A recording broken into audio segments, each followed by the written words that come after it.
Hey everyone, Tankenstein here. In this video, I've got your first gameplay and overview for the T54E2. This is a currently rank 5 battle rating 7.7 medium tank in the American Ground Forces tech tree, and of course this is straight from the Kings of Battle dev server. So that being said, every single thing that you see in any dev server gameplay overview, whatever the case may be, is subject to change. This is currently 7.7 BR. Don't know if that's going to stick, but we'll have to wait and see. Now, if this looks familiar, it's because we already have the T54E1 in War Thunder. If you're wondering what the difference here is between the E2 and the E1, quite simply, it's the turret and also the loading mechanism. So in the E2, we have a conventional turret, and the E1, we have an oscillating turret, and also an auto loader, whereas the E2 has a human loader. Now, that means that the E1 will have a straight 5 seconds regardless of if crew members die, whereas the E2 can be down to 5 seconds with a fully aced crew, so you can actually match that 5-second auto-loaded speed if you fully ace your crew, but if the loader dies, then it could become a little bit of a problem. Now, that said, this also weighs 5 tons less than the E1 and maintains the same amount of horsepower, so we should see a pretty decent and somewhat noticeable increase in maneuverability, just overall mobility, plus the turret rotation speed is slightly better, and the vertical guidance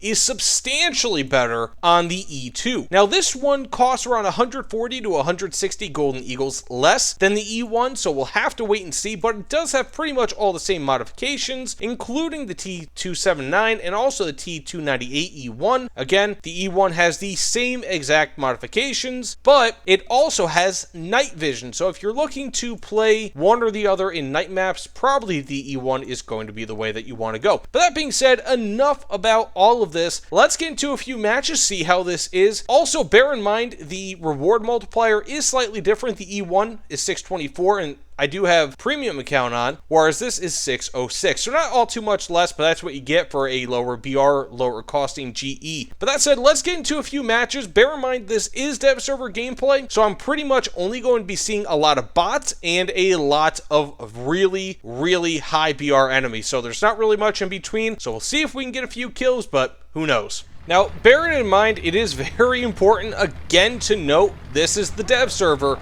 So as you can see, almost everybody on my team and the enemy team is a bot. But the ones who are not bots, Type 16, M1A1 AIM, which, by the way, what are you doing bringing a squadron vehicle into this, unless it's like a brand new squadron vehicle and you want to test it out? Like, you're really trying to grind out the dev server? Anyways, whatever.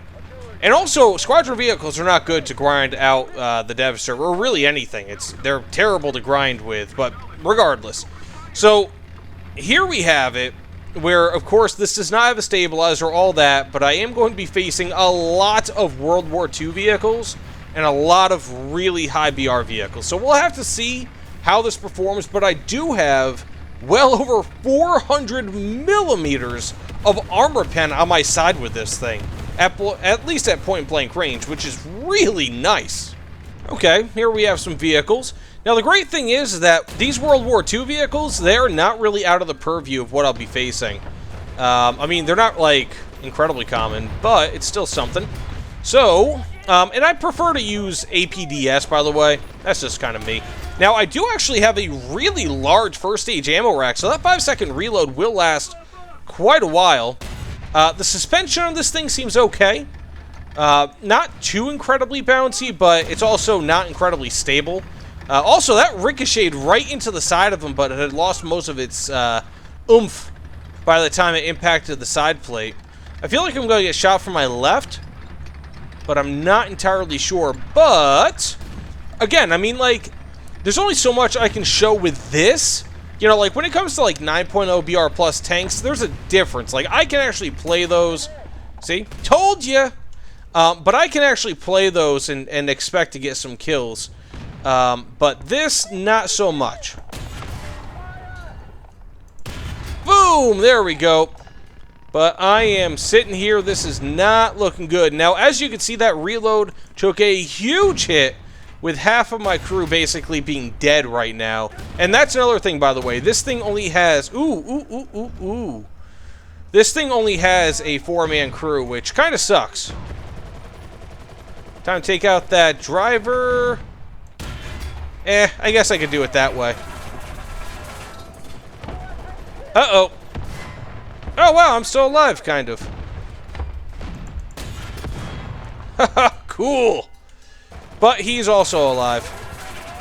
This is unfortunate. But I got the kill. Look at that. Very nice. Who says I can't destroy modern day vehicles, even if it is, of course, an SPAA. So that said, I mean, I'm not doing too terribly, all things considered.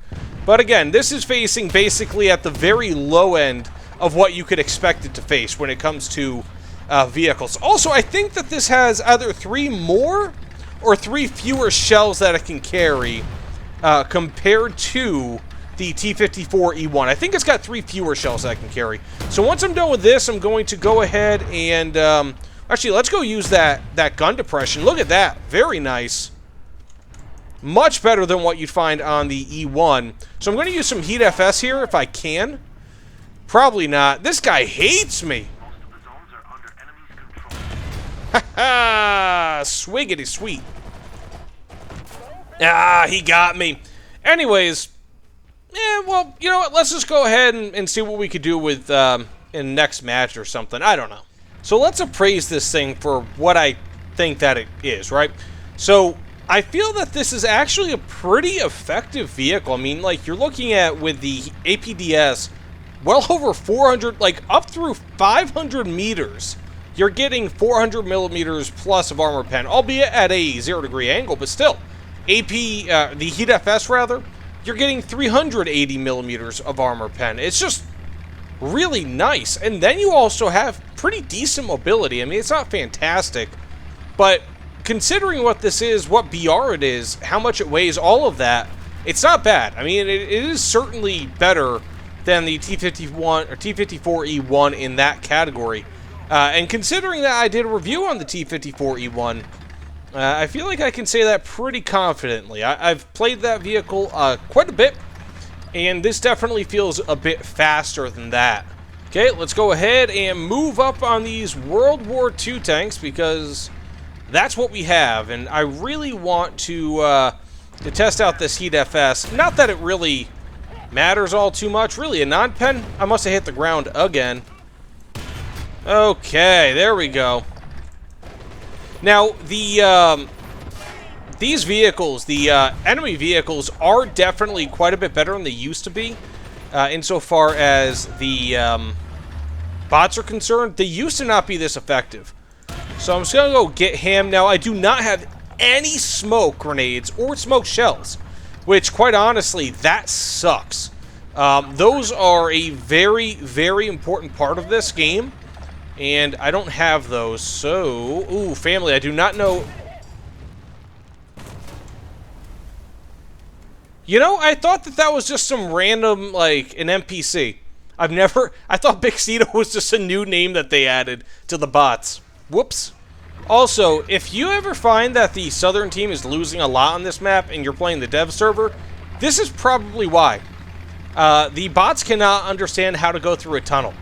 I mean, overall, yeah, I mean, it's a fun vehicle, but what can really be said about this? You know, I mean, like, I'm in the dev server, I'm facing a lot of bots, and while it's definitely performing well against, like, 5.0, maybe 6.0 BR tanks, on the occasion that I do actually get a 6.0 BR tank, which is at the high end of these bots, I mean, it goes right through them. And I feel like at 7.7 BR, I think, if I'm not mistaken, 7.7, at least it used to have a lot of down tiers, not so sure anymore, but this is pretty effective, you know? I mean, it's pretty effective.